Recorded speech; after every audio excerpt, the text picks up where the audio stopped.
Imaginez des sphères géantes en béton posées à 800 mètres de profondeur sous l'océan qui stockent l'énergie des éoliennes en mer. Eh bien non, ce n'est pas de la science-fiction, c'est peut-être le futur de notre transition énergétique.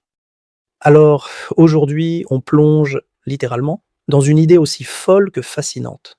Stocker de l'énergie sous la mer grâce à des sphères de béton.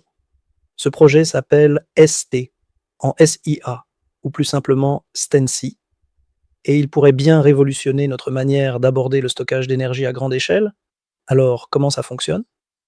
Le principe de base est une variation sous-marine du stockage par pompage hydraulique, une technologie bien connue.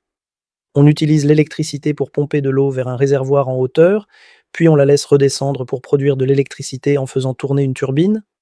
Simple, mais ici, pas de montagne, pas de barrage. Le haut, c'est l'océan tout entier. Le bas, une sphère en béton vide placée sur les fonds marins. C'est là que ça devient intéressant. Pour stocker de l'énergie, on utilise cette sphère comme un réservoir.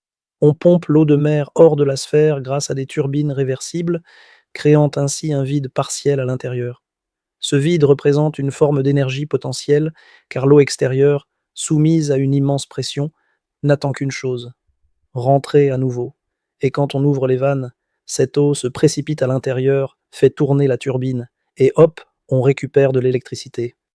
Ce n'est pas juste un concept farfelu.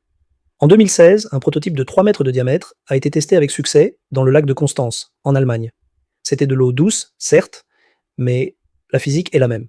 Et aujourd'hui, la prochaine étape se prépare, un prototype grandeur nature de 9 mètres de diamètre, prévu pour les fonds marins au large de Long Beach, en Californie, d'ici 2026.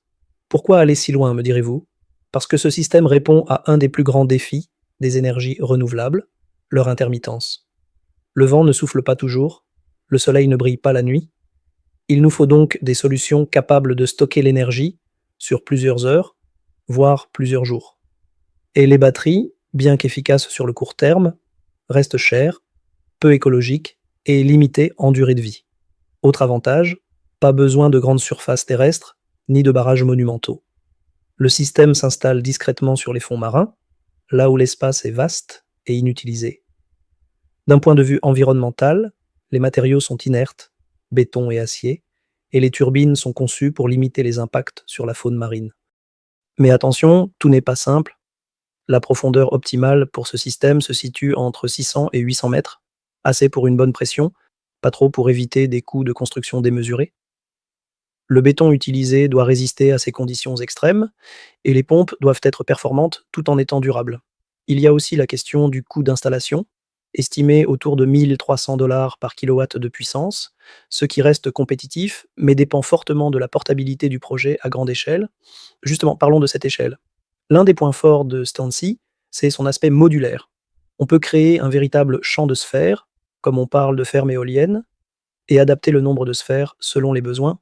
Et si on les place juste à côté des parcs éoliens offshore, on partage l'infrastructure, câbles, maintenance, etc., réduisant encore les coûts.